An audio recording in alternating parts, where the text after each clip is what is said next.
Hi hello good morning welcome to SVS exams. APPSC వారు రీసెంట్గా group 4 670 పోస్టులకు నోటిఫికేషన్ని జారీ చేశారు. అయితే ఈ నోటిఫికేషన్లో 2 పేపర్లు ఉంటాయి. ఒక పేపర్ జనరల్ స్టడీస్, ఇంకొక paper general English and general Telugu. General studies part అనేది అందరికీ కామన్గా ఉంటుంది. ఇక రెండో paper English and Telugu. Telugu మనకి పరిచయం, సుపరిచితం.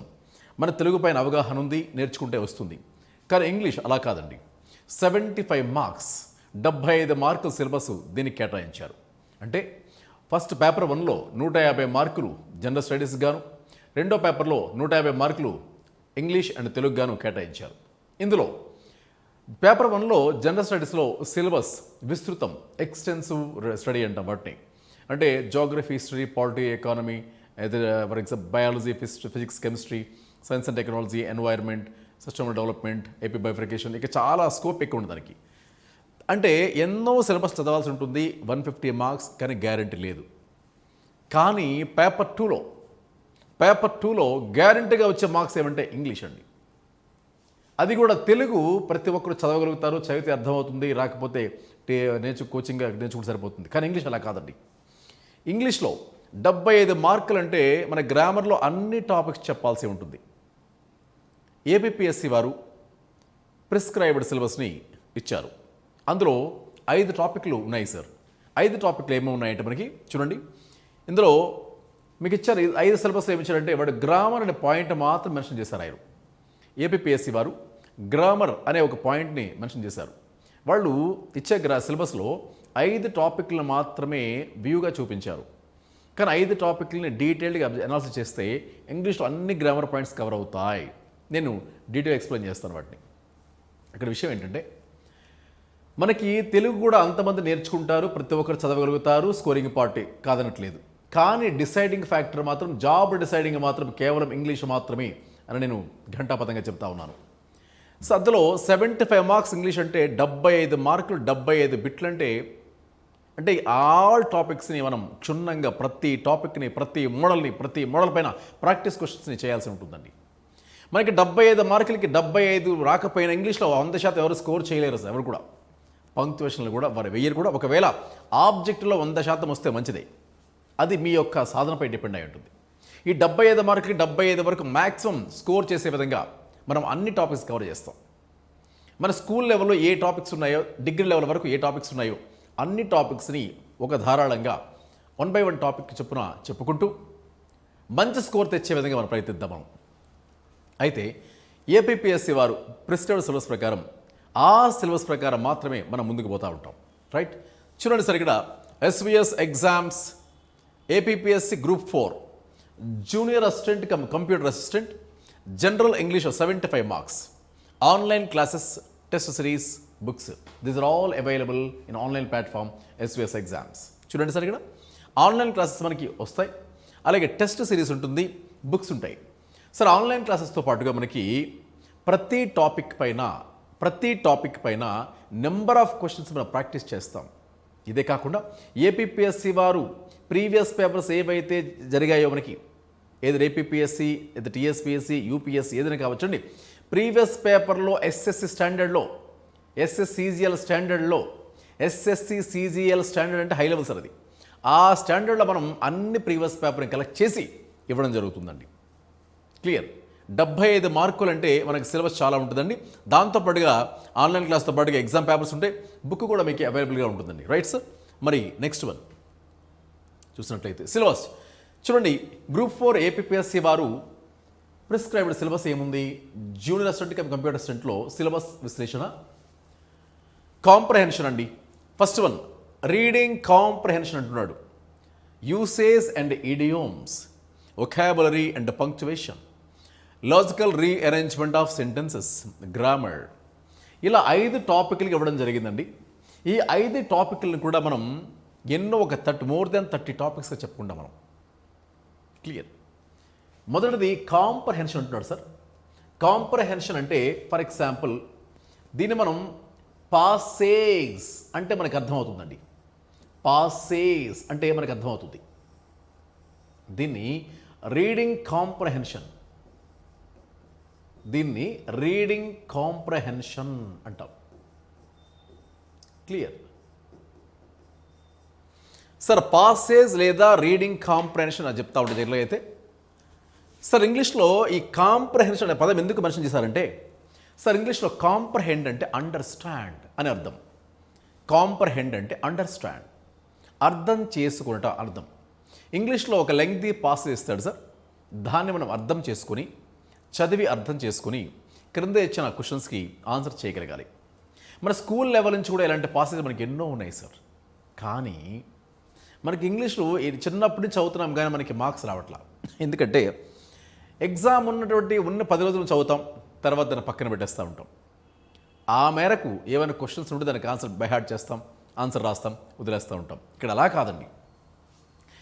ఇంగ్లీష్ మన గ్రామర్లో స్కూలింగ్ లెవెల్ నుంచి కూడా పీజీ వరకు కూడా, కేజీ టు పీజీ వరకు కూడా ఎన్నో గ్రామర్ ప్రతి ఇయర్ రాస్తూ ఉంటాం. కానీ డిగ్రీ తర్వాత పూర్తిగా విడిచిపెట్టేస్తాం మనం. డిగ్రీలో అది ఫస్ట్ ఇయర్ సెకండ్ ఇయర్లో ఉంటుంది, తర్వాత థర్డ్ ఇయర్లో ఏకంగా ఉండదు, పూర్తిగా మర్చిపోతుంది దానికి మనం. ఇక్కడ విషయం ఏంటంటే కాంప్రహెండ్ అంటే పాస్ అండర్స్టాండ్ అర్థమండి. రీడింగ్ కాంప్రహెండ్ అంటే రీడింగ్ కాంప్రహెన్షన్ అంటే చదివి అర్థం చేసుకునుట. పాసేజ్ చదివి అర్థం చేసుకునుట. నీలో అండర్స్టాండింగ్ ఎబిలిటీని అనాలిసిస్ చేస్తున్నారు వాళ్ళు, అనలైజ్ చేస్తున్నారు, అసెస్ చేస్తున్నారు, అంచనా వేస్తున్నారు. మనకి పాసేజ్ రావాలంటే మనకి ఏం అర్థం కావాలి? అందులో ఉన్న ఇంగ్లీష్ పదాలు అర్థం కావాలి. ఇంగ్లీష్ పదాలంటే అర్థాలంటే పర్యాయ పదాలు అని చెప్పచ్చు. కొంతవరకు ఒక పదానికి అనేక సమాన అర్థాలు ఉంటే దాన్ని పర్యాయ పదాలు అంటాం మనం. ఇంగ్లీష్లో దాన్ని సినానిమ్స్ అంటాం. వ్యతిరేక పదాలు ఉంటాయి, యాంటోనిమ్స్ అంటాం. వన్ వర్డ్ సబ్స్టిట్యూట్స్ ఉంటాయి, ప్రత్యామ్నాయ పదాలు అంటాం. ఇడియోమ్స్ అండ్ ఫ్రేజ్ అంటాం, జాతీయాలు అంటాం. ఫ్రేజల్ వర్బ్స్ అంటాం, ప్రిపోజిషన్ అండ్ వర్బ్ ఇలా ఉంటుందని ఫ్రేజ్ వర్బ్స్ అంటాం. అలాగే పంక్చువేషన్స్. సార్ ఇక్కడ చూడండి, మనకి థర్డ్ టాపిక్లో వొకాబులరీ అనే ఒక చిన్న వర్డ్ మెన్షన్ చేస్తాడు సార్. వొకాబులరీలో synonyms, antonyms, one word substitutes, idioms, phrases ఇవన్నీ ఉంటాయి. యూసేజ్ అండ్ ఇడియోమ్స్ ఈ సెకండ్ థర్డ్ టాపిక్ రెండింటి కలిపి వొకాబులరీ కింద తీసుకోవచ్చు మనం. వొకాబులరీ కింద తీసుకోవచ్చు, నో ప్రాబ్లం ఎట్ ఆల్. చెప్పాం మీకు వొకాబులరీలో synonyms, antonyms, one word substitutes, idioms and phrases, phrasal verbs అన్నీ ఉంటాయి. మరి logical rearrangement of sentences sir, ఇది కూడా వొకాబులరీ బేసేనండి. లాజికల్ రీఅరేంజ్మెంట్ ఆఫ్ సెంటెన్సెస్ అంటే 5 వాక్యాలు ఉన్నప్పుడు ఇవి 5 వాక్యాలని జంబుల్డ్ అండి, లేదా దాన్ని ఏమంటామంటే జిగ్సా లేదా డిజార్డర్. 5 వాక్యాలని అర్థవంతమైన క్రమంలో పేర్చినట్లయితే, అమర్చినట్లయితే ఒక మీనింగ్ఫుల్ పాసేజ్ వస్తుందండి, ఒక మీనింగ్ఫుల్ పాసేజ్ వస్తుంది. కానీ ఇక్కడ బట్ డిజార్డర్లు ఇస్తాడు. మీనింగ్ఫుల్ లైన్స్, మీనింగ్ఫుల్ పాసెస్ మీకు అర్థం కావాలంటే ఈ 5 డిజార్డర్ 5 వాక్యాలని సీరియల్గా అమర్చగలగాలి. సీరియల్గా ఎప్పుడు అమరుస్తాం మనం? ఆ లైన్ మీకు అర్థం కావాలి, ఆ వాక్యాలు మీకు అర్థం కావాలి. ఎప్పుడు అర్థమవుతాయి మనకి? అందులో కూడా పదాలు అర్థం కావాలి. అందులో కూడా పదాలు రావాలంటే ఏం చేయాలి? వొకాబులరీ రావాలి. సార్ వొకాబులరీతో పాటుగా మనకి ఇంగ్లీష్ అత్యంత ఇంపార్టెంట్ టాపిక్ ఏంటంటే టెన్సెస్ ఒకటి. టెన్సెస్ చాలా చాలా ఇంపార్టెంట్ అండి. టెన్సెస్ ఎంత ఈజీయో అంత యూస్ఫుల్ కూడా మనకి. టెన్సెస్ వస్తే హాఫ్ ఆఫ్ ది గ్రామర్ వచ్చేస్తుందని చాలామంది చెబుతూ ఉంటారు. అది కరెక్టే. అది ఎప్పుడంటే టెన్సెస్ వస్తే హాఫ్ ఆఫ్ ది గ్రామర్ వస్తుందండి. ఎందుకంటే టెన్సెస్ వస్తే దాని మీద ఆధారపడి యాక్టివ్ వాయిస్ పాస్ వస్తుంది, వాయిస్ వస్తుంది, రిపోర్టెడ్ స్పీచ్ వస్తుంది, క్వశ్చన్ ట్యాగ్స్ వస్తాయి, ఇఫ్ క్లాస్ వస్తాయి. సో ఇవన్నీ కూడా దీనిపై డిపెండెన్సే. చాలా చాలా ఇంపార్టెంట్ అండి. దీంతో పాటుగా మనకి పార్ట్స్ ఆఫ్ స్పీచ్ కూడా. అంటే స్పీచ్ అంటే భాష. ఇంగ్లీష్ ఒక భాష, ఇంగ్లీష్ ఒక లాంగ్వేజ్. ఇంగ్లీష్ అనే ఒక స్పీచ్లో 8 పదాలు, గ్రూప్ పదాలు ఉంటాయి. అంటే నౌన్ ఒకటి, ప్రొనౌన్, వర్బ్ ఒకటి, adverb, preposition, adjective, conjunction, interjection, ఇలా ఈ మూడింటిని ఇంగ్లీష్లో ఫండమెంటల్స్ అంటాం మనం. సరే సార్, గ్రామర్ అంటే మనకి ఏమేమి వస్తాయి చూడండి. గ్రామర్ అంటే స్కూలింగ్ నుంచి కేజీ టు పీజీ వరకు వచ్చిన 2 టాపిక్స్ అండి. టెన్సెస్ కావచ్చు, యాక్టివ్ వాయిస్, పాసివ్ వాయిస్ కావచ్చు, రిపోర్టెడ్ స్పీచ్ కావచ్చు, అంటే డైరెక్ట్ ఇండైరెక్ట్ స్పీచ్ కావచ్చు, question tag, if clauses, parts of speech, articles, prepositions, correction of sentences, ఇలా చాలా ఉంటాయి సార్. సరే మనం దీనికి 1 by 1 వెళితే చూద్దాం ఒక 1 by 1గా. సార్ మరి రైట్ సార్, ఇంగ్లీష్లో ఈ వొకాబులరీలో 670 పోస్టులకు గాను 75 మార్కులకు గాను మనకి అత్యధికంగా స్కోర్ చేయగల ఎబిలిటీ మీకుంది. నేను 675 పోస్టులకు గాను 75 మార్కులు ఇచ్చే ఇంగ్లీష్లో అత్యంత సులభంగా వెరీ షార్ట్కట్లో వెరీ ఈజియెస్ట్ మెథడ్లో నేను ఇంగ్లీష్ మీకు నేర్పడానికి రెడీగా ఉన్నాను. Right sir. మొదటిది ఏంటంటే ఇక్కడ టెన్సెస్. ఇంగ్లీష్లో ఫండమెంటల్స్ ఏమేమి ఉన్నాయి చూసినట్లయితే ఇంగ్లీష్లో చూడండి, ఒక న్యూస్ పేపర్ చదివేటప్పుడైనా ఒక పాస చదివేటప్పుడైనా మనకు కావాల్సింది fundamentals of English. Fundamentals of English. Fundamentals of English అంటాం. Fundamentals of English. సార్ ఇప్పుడు idioms and usages, vocabulary and punctuation, comprehension, logical rearrangement of sentences, అలాగే గ్రామర్, ఈ 5 టాపిక్ని ప్రాథమికంగా అర్థం చేసుకోవాలంటే మినిమం ఇంగ్లీష్లో ఒక 3 టాపిక్లు రావాలి సార్. మొదటిది ఏంటంటే మనకి parts of speech. Parts of speech. రెండవది ఏంటంటే వొకాబులరీ. మూడవది టెన్సెస్. సార్ ఇవి బేసిక్ అండి. ఇంగ్లీష్లో ఈ మూడు గ్రామర్ టాపిక్లు వస్తే మిగతా చూడొచ్చు, మనం ఈజీగా చేయొచ్చు. సార్ పార్ట్స్ ఆఫ్ స్పీచ్ చూడండి సార్. స్పీచ్ అంటే ఒక భాష అని అర్థం సార్. స్పీచ్ అంటే భాష. తెలుగు ఒక భాష అంటే తెలుగు ఒక స్పీచ్. ఇంగ్లీష్ ఒక భాష, ఇంగ్లీష్ ఒక speech.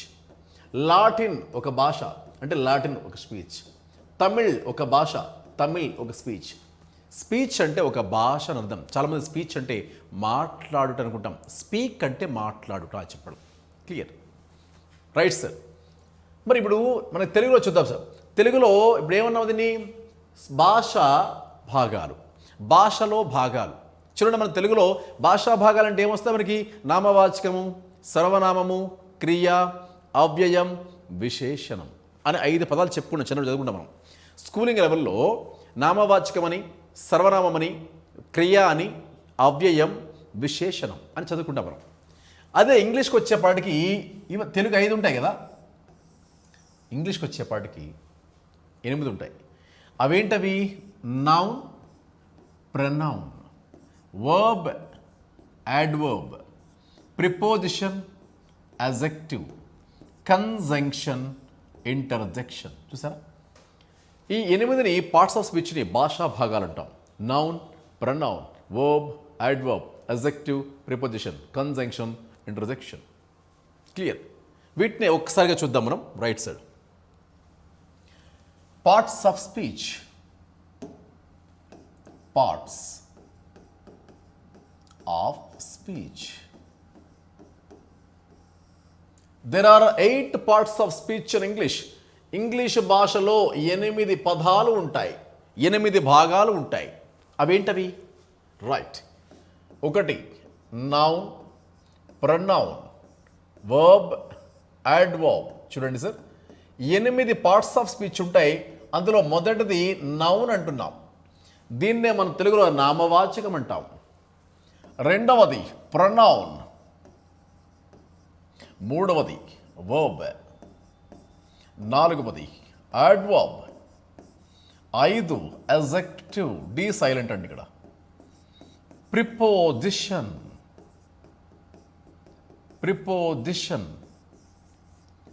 7th one conjunction. Interjection. ఇవి 8 భాషా భాగాలు 8లో. సార్ ఇందులో నౌన్ అంటే మనం చెప్పుకుంటాం సార్ నామవాచకము అని. నౌన్ అంటే నామవాచకము అని. పేర్లను తెలియజేసేదే నౌన్ అంటాం ఇంగ్లీష్లో. మనం చిన్నప్పుడు చదువుకున్నాం name of the person, place, thing, animal, bird అని చెప్పి. Noun is a name of word which denotes name of the person, place, thing, animal, bird అని చెప్పుకుంటాం.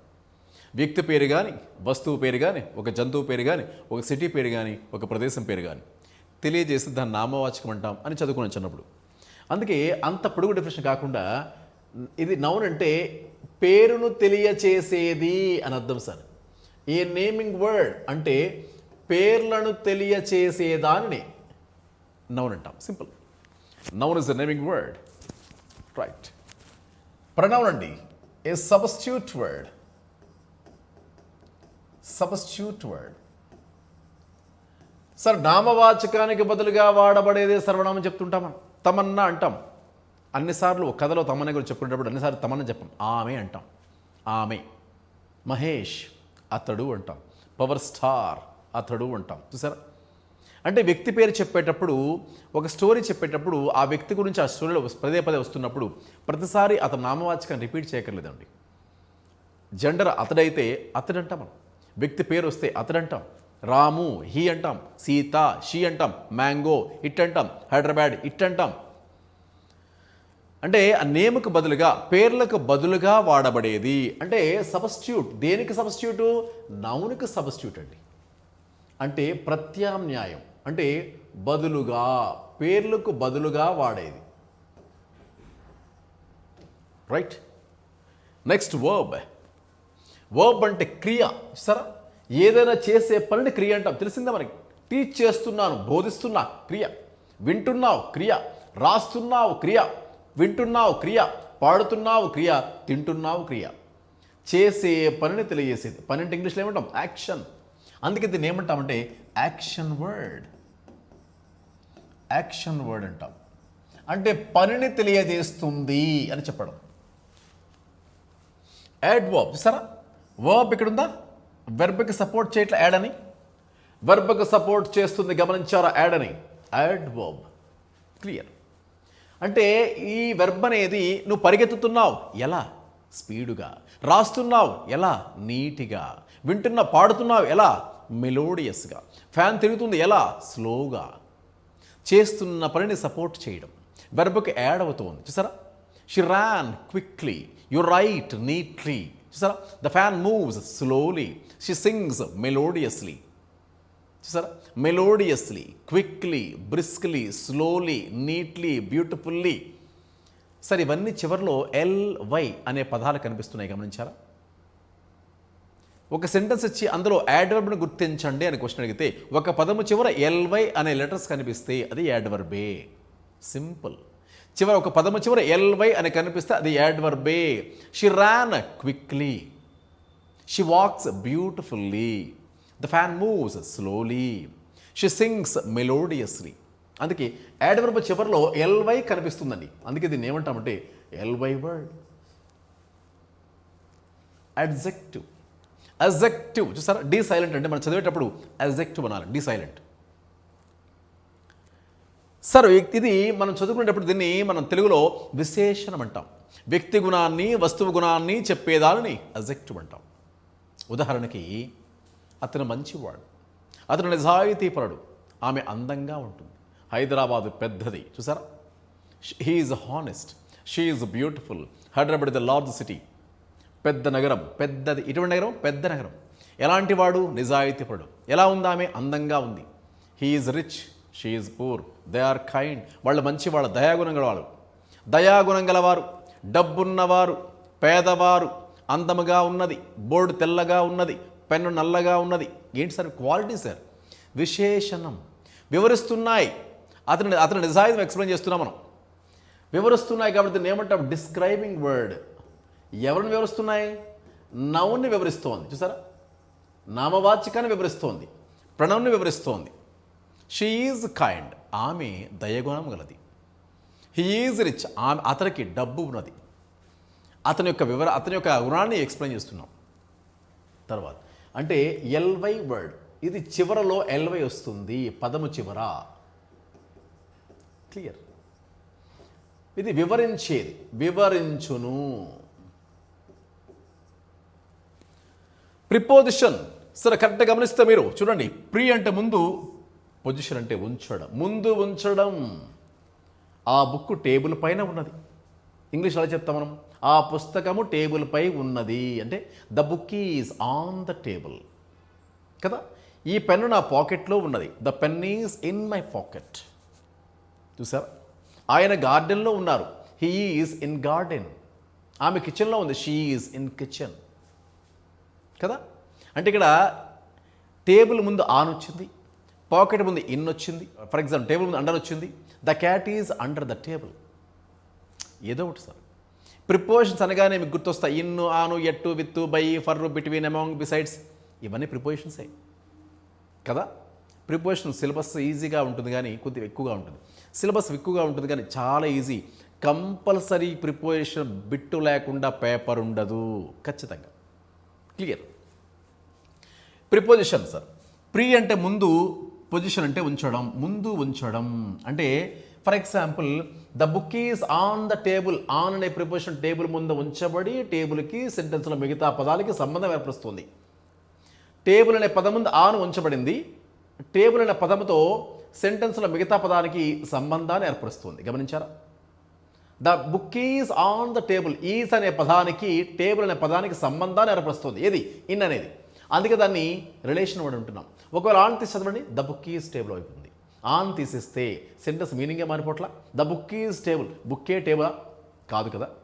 కాబట్టి ప్రిపోజిషన్స్కి ఏమంటామంటే relation word. Relation word clear. సంబంధాన్ని ఏర్పరుస్తుంది. సంబంధాన్ని, పదాల మధ్య సంబంధాన్ని ఏర్పరుస్తుంది కాబట్టి రైట్. తర్వాత మరి కన్జంక్షన్. సార్ కన్ అంటే టుగెదర్, జంక్షన్ అంటే కలయిక. మనం చూడండి, జంక్షన్ అంటాం పైన, which combines more than 2 roads. 2 కంటే ఎక్కువ రోడ్లు ఉంటే దాన్ని కలపడాన్ని ఏమంటామంటే జంక్షన్ అంటాం. ఇది కూడా అంతే సార్. ఇంగ్లీష్లో 2 లేదా అంతకంటే ఎక్కువ పదాలను, 2 లేదా అంతకంటే ఎక్కువ వాక్యాలను కలిపేదానని కన్జంక్షన్ అంటాం. చూసారా? అందుకే కలుపుతుంది కాబట్టి దీన్ని ఏమంటామంటే మనం కంబైనింగ్ వర్డ్ అంటాం. Combining word. మనం తెలుగులో సముచ్చయం అని చెప్తాం. కన్జంక్షన్ అంటే కలిపేది అని అర్థం. ఏం సార్ ఇది? కలిపేది. ఇంటర్జెక్షన్. సార్ ఆశ్చర్యార్థకం అంటాం. Hi, hello, hurray, alas, wow. చూసారా? కళ్ళు పెద్దవి చేయడం అంటే ఆశ్చర్యపోయే విధంగా. ఇలాంటి expression sudden and strong, joyful, sorrowful. ఆనందపడే వాక్యాలను కానీ బాధపడే వాక్యాలను ఎక్స్ప్రెస్ చేయడానికి వివిధ సింబల్స్ ఉంటాయి. వాటిని ఏమంటామంటే ఎక్స్క్లమేటరీ వర్డ్ అంటాం. ఏమంటాం సార్? Exclamatory word. క్లియర్. అంటే ఆశ్చర్యార్థకం అని మనం వింటూ ఉంటాం. ఆశ్చర్యార్థకం, ఎక్స్క్లమేటరీ. దీన్ని సింబల్ ఎలా ఉంటుంది? అవురా, అవునా, అలా.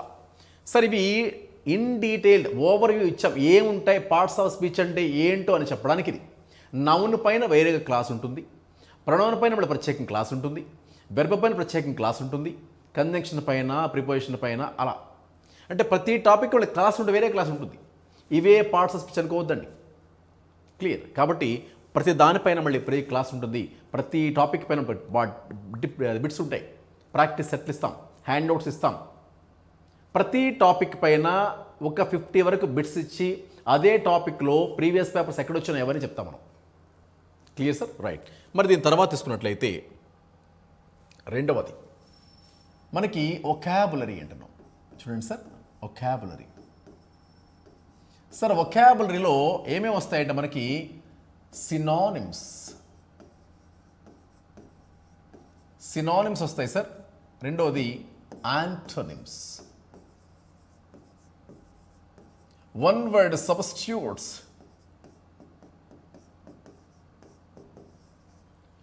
ఇడియోమ్స్ and phrases. Idioms and phrases.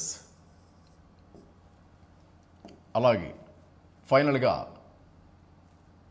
మనకి స్పెల్లింగ్స్ కూడా దీనికి ఎందుకు చెప్పుకోవచ్చు మనం. అలాగే ఫ్రేజల్ వర్బ్స్. Phrasal verbs. సరే, ఇవన్నీ కూడా మనం వొకాబులరీకి చెప్పుకుంటాం. ఇది కూడా పోర్షన్, పెద్ద పోర్షనే సార్. వొకాబులరీలో సినానిమ్స్ ఉన్నాయి కదా. సినానిమ్స్ అంటే తెలుగులో దీన్ని పర్యాయ పదాలు అంటాం. చూడండి సార్, దీనిని మనం పర్యాయ పదాలు అంటున్నాం. పర్యాయ పదాలు. క్లియర్. యాంటోనిమ్స్ వ్యతిరేకాలు. వ్యతిరేకాలు. మరి సబ్స్టిట్యూట్స్ ప్రత్యామ్నాయాలు. ప్రత్యామ్నాయాలు. ఇడియోమ్స్ అండ్ ఫ్రేజెస్ అంటే మన తెలుగులో జాతీయాలు. ఏమంటాం సార్? జాతీయాలు. స్పెల్లింగ్స్ అంటే తప్పులండి. అంటే రాయటంలో తప్పులు ఉంటాయి. రాయటంలో తప్పులు, పదం రాయటంలో తప్పులు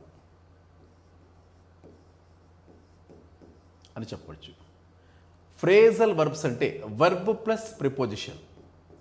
వర్బ్ ప్లస్ ప్రిపోజిషన్ తీసుకున్నట్లే వాటిని ఫ్రేజల్ వర్బ్ అంటాం. Call of, call at, look after, look in, అలా గెట్ అవుట్, కమ్ ఇన్, చూసారా, హ్యాండ్స్ అప్, ఇవన్నీ కూడా ఫ్రేజల్ వర్బ్స్ అంటాం. సరే, వీటిని మనం సినానిమ్స్ అంటే ఒక పదానికి అనేక పదాలు ఉండడాన్ని సమానార్థాన్ని ఇచ్చేవి సినానిమ్స్ అంటాం మనం. చంపుట అనే పదానికి చూడండి, సపోజ్ సినానిమ్స్కి చంపుట అనే పదానికి ఎన్ని పదాలు ఉంటాయి చూడండి. స్టాబ్ అంటాం, కత్తితో పొడవడాన్ని. పెద్ద కత్తితో చంపేయడాన్ని దాన్ని జైంట్ స్లేయర్ మూవీ చూసుంటారు మీరు. జైంట్ స్లేయర్ అంటాం. పెద్ద కత్తితో చంపడాన్ని స్లేయర్ అంటాం. Slaying, SLAY, slay, slaying. చిన్న కత్తి పడ్డాన్ని స్టాబ్ అంటాం. కోడి కత్తి అంటాం కదా, న్యూస్ పేపర్లో వస్తుంది అప్పుడప్పుడు. స్టాబ్ అంటాం, జైంట్ స్లేయర్ అంటాం. ఇక మూడవది ఏంటంటే assassinate. Assassinate, massacre, stab, kill, murder. చూసారా? అంటే చంపుట అనే పదానికి, కిల్ అంటే మనం చంపు అనే పదం కదా సార్, దీనికి ఎన్ని పదాలు ఉన్నాయో చూడండి సార్ ఒక్కసారిగా. ఏంటవి? మర్డర్, స్టాబ్, స్టాబ్, స్లే, అలాగే మజాకర్, మజాకర్, అసాసినేట్,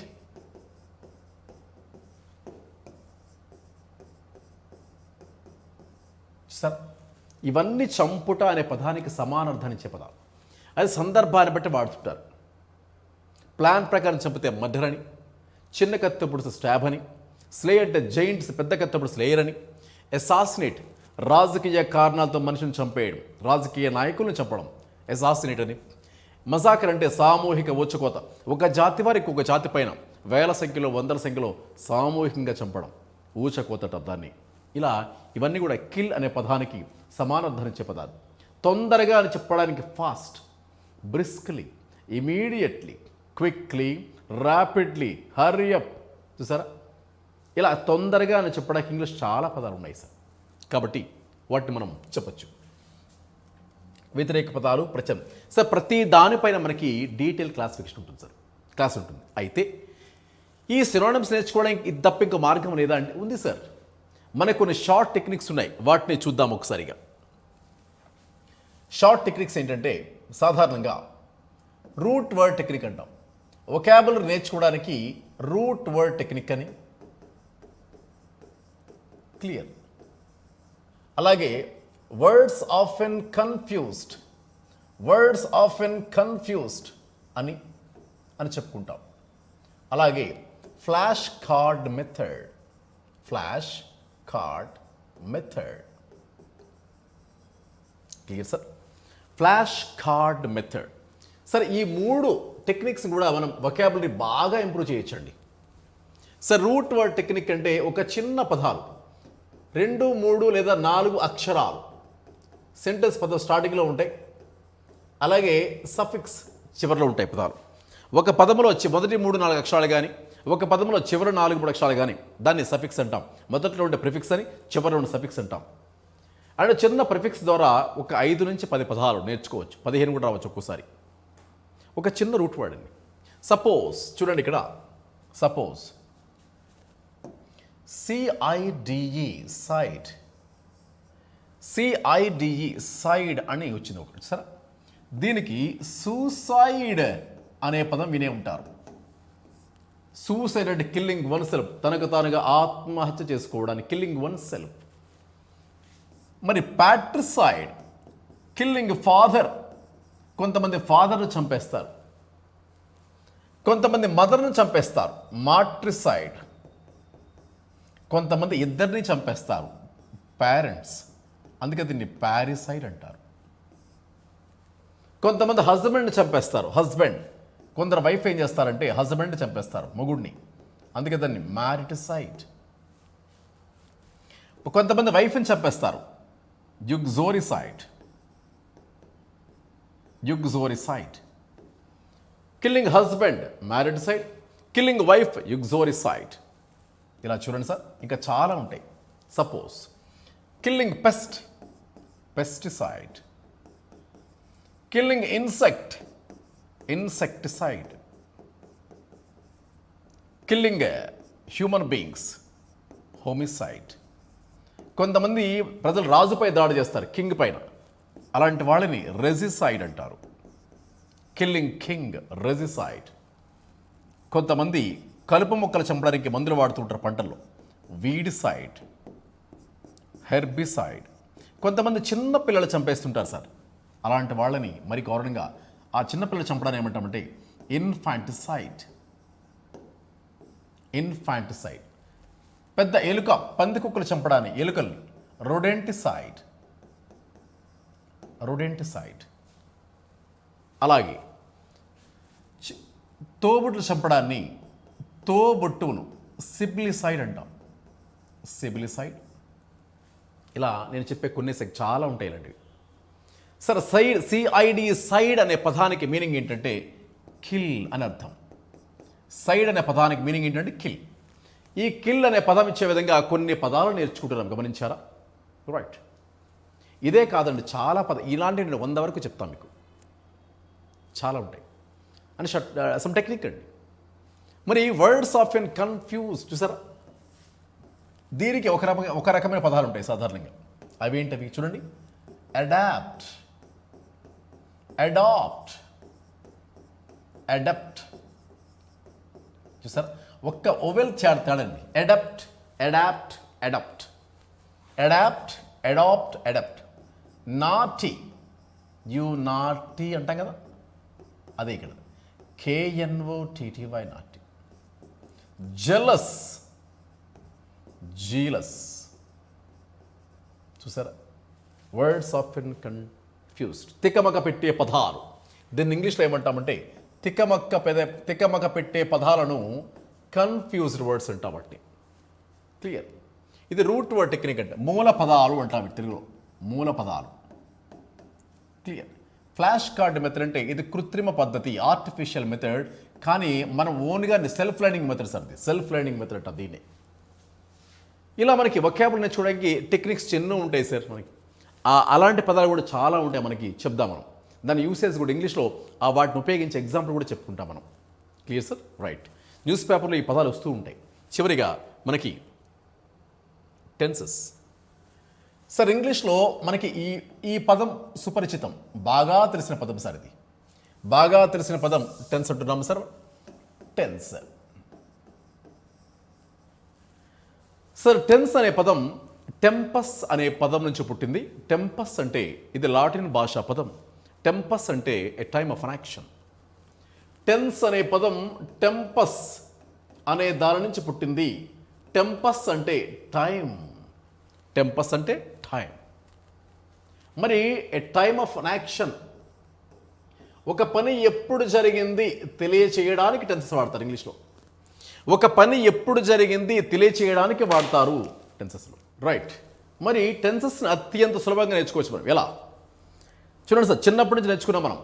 టెన్సెస్ 3 రకాలని: ప్రజెంట్ టెన్స్ అని, పాస్ట్ టెన్స్ అని, ఫ్యూచర్ టెన్స్ అని. ప్రస్తుతం జరిగే పనులను ప్రజెంట్లోను, గతంలో జరిగే పనులను పాస్ట్లోను, భవిష్యత్తు జరిగే పనులను ఫ్యూచర్లో వాడతాం.